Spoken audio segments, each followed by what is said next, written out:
नमस्कार, बहुत स्वागत है आपका।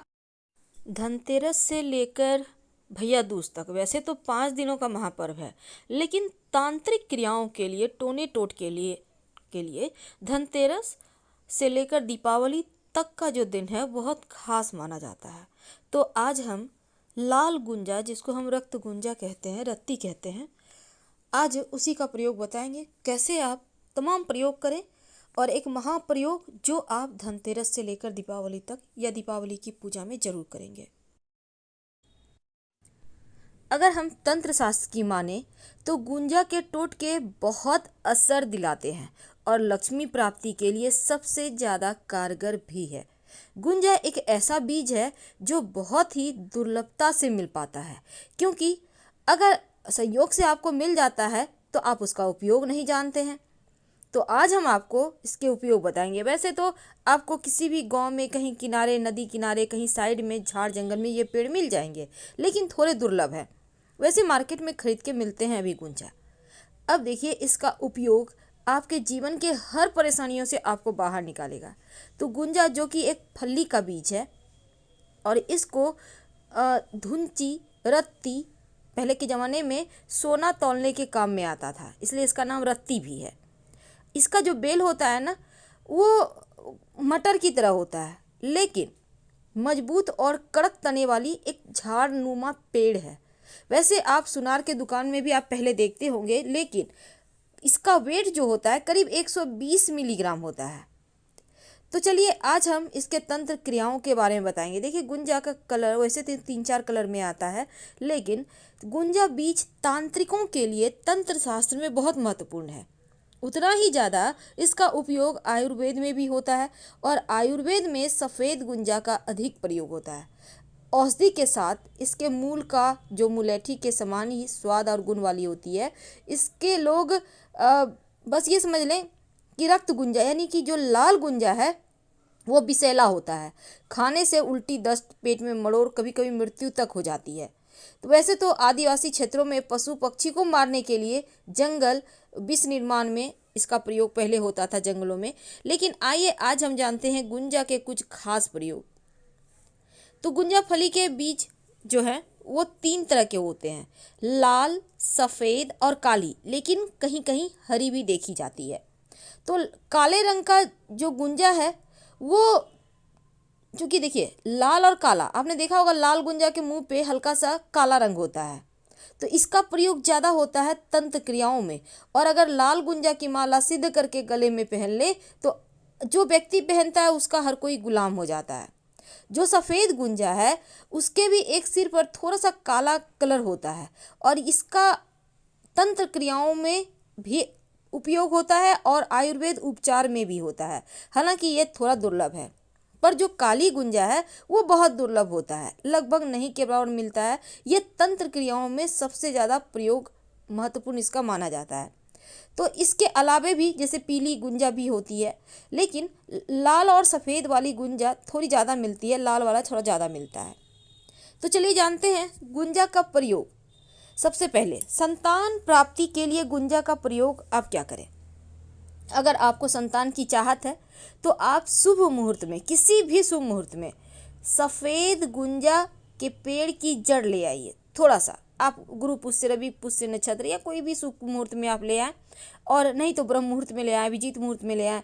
अब गाय के दूध से धोकर इस जड़ को सफ़ेद चंदन, धूप दीप से पूजा करके सफ़ेद धागे में पिरोकर आप इसको धारण करें तो संतान सुख की प्राप्ति होती है। लेकिन धारण करने के पहले एक मंत्र जपेंगे। इस सफ़ेद गुंजा की जड़ को अपने पास में रखकर या हाथ में लेके मंत्र होगा एंग छंग यंग दंग, एंग छंग यंग दंग। 108 बार कम से कम जपे और फिर आप धारण कर ले। आप महिला है, पुरुष है, कोई भी ये धारण कर सकता है। आपको संतान सुख 6 महीने के अंदर होगा। तो देखिए आप अगर चाहते हैं कि किसी व्यक्ति के बैर को हटाना, याद रखिए बैर यानी जो व्यक्ति आपका बुरा चाहता है, आपको परेशान कर रहा है, आप चाहते हैं कि उसके मन में आपके प्रति जो मैल है, जो दुर्भावना है वो हट जाए, तब मन में उस व्यक्ति का ध्यान करते हुए एक मिट्टी का दीपक ले लें।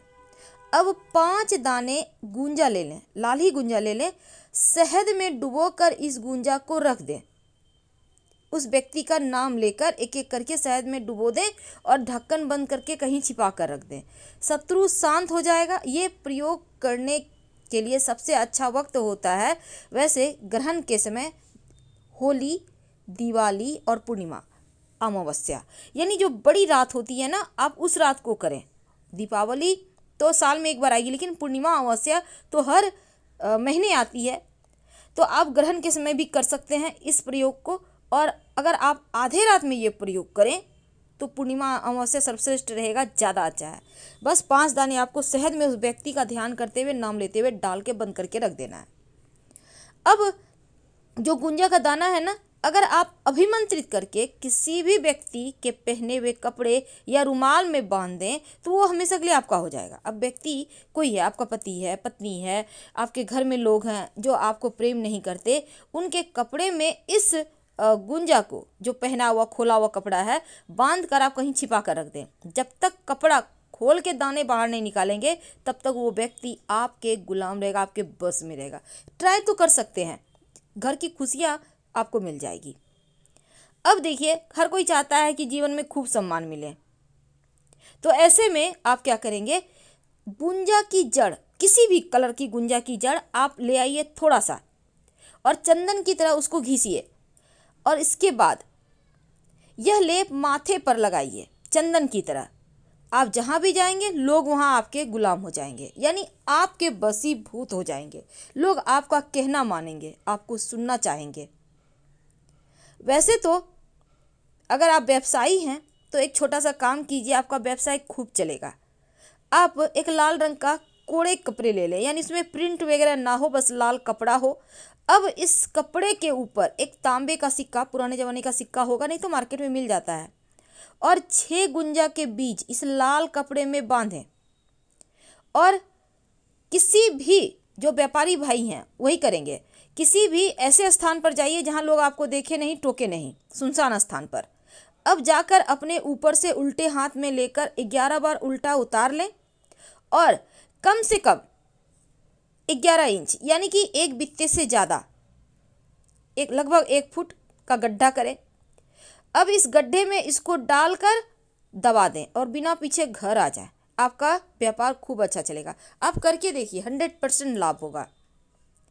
जो लाल गुंजा है ना, अगर आप चाहते हैं आपकी बुद्धि बढ़े, स्मरण शक्ति बढ़े, आप विद्यार्थी हैं, आप चाहते हैं आप में निखार आए, तो ज्ञान बुद्धि बढ़ाने के लिए, स्मरण शक्ति को बढ़ाने के लिए गुंजा जो होती है, गुंजा को दूध में घिसकर अगर हथेलियों पे थोड़ा देर रगड़ें, रोज करें, हल्का सा भी रगड़ लें, तो ऐसा करने से स्मरण शक्ति बढ़ती है, ऐसा हमारा तंत्र शास्त्र कहता है। पर अगर जो विद्यार्थी हैं आपके घर में, उनको पढ़ाई लिखाई में मन नहीं लगता है, तब माता पिता एक प्रयोग करें, 11 या 21 दाने गुंजा ले लें, और इसके बाद जो बच्चे हैं जो पढ़ाई करते हैं उसके उत्तर पूरब, उसके बेड रूम में जहाँ वो पढ़ते हैं, स्टडी रूम में, उत्तर पूरब दिशा में आप उसको उसके रैक वगैरह में कहीं भी रख दें। उनमें देखिएगा स्मरण शक्ति बढ़ेगी, पढ़ने में भी उनको मजा आएगा, पढ़ा हुआ याद रहेगा। अब आपको तो पता है कि तंत्र शास्त्र में सुरक्षा कवच की तरह बहुत सारी चीज़ें काम करती है, समृद्धि बढ़ाती है, नज़र दोष से मुक्ति दिलाती है, और सुखद दाम्पत्य जीवन के लिए अगर गुंजा की माला या 1-2 दाना गुंजा भी आप उसको धारण करती हैं, आप चाहें तो कंगन में पिरोकर पहन सकते हैं, या आप चाहें तो किसी धागे में पिरोकर। आप कैसे पिरोएंगे, देखिए, थोड़ा देर उसको पानी में भिगो दें, वो फूल जाएगा, उसके बाद उसको पिरो लें, फिर वो सूख जाएगा तो आप धारण कर लें, प्रेम बढ़ता है। तो गुंजा का प्रयोग बहुत सारे हैं। वैसे तो गुंजा का प्रयोग करने से एक, वैसे हमारे यहाँ कहा जाता है तंत्र शास्त्र में कि जो गुंजा का मूल है उसको घिस कर अगर आँखों में पहना जाए, वैसे तो हम ये नहीं कहेंगे कि आप पहनिए, लेकिन ऐसा कहा जाता है कि आपको सपने में गड़ा धन दिखाई देता है कि कहाँ पे धन है। अगर शत्रु ज़्यादा परेशान करे तब, या फिर जीवन में जब ज़्यादा परेशानी हो तब एक छोटा सा प्रयोग कीजिए। राहु के कारण व्यवसाय नौकरी में बाधा आती है, मुश्किलें ज़्यादा परेशान करती है, तो लाल गुंजा के 2 दाने और हरी सौंफ लाल वस्त्र में बांधकर अपने कमरे में रखें। तो दीपावली धनतेरस के दिन ही आपको गुंजा लाना है, याद रखिएगा। और दीपावली की शाम जब आप घर के मुख्य दरवाजे पर दिया जलाते हैं तो तेल का दीपक जलाइएगा और उस दीपक में 2 गुंजा डाल दें। पूरे साल धन की मुश्किलें आपको परेशान नहीं करेगी, कहीं फंसा हुआ रुका हुआ धन है वो भी आपको आसानी से मिलेगा। और अगर लाल चंदन, केसर और गुंजा तीनों को एक साथ आप अपने तिजोरी में गल्ले में रखें, लाल कपड़े पर रखकर, तो धन आता रहेगा, आकस्मिक धन आएगा और हानि आपके व्यापार में नहीं होगा। और साथ ही आप अगर अभी अभी हमारे चैनल पर आए हैं तो एक बार कमेंट में हर हर महादेव जरूर लिख दें।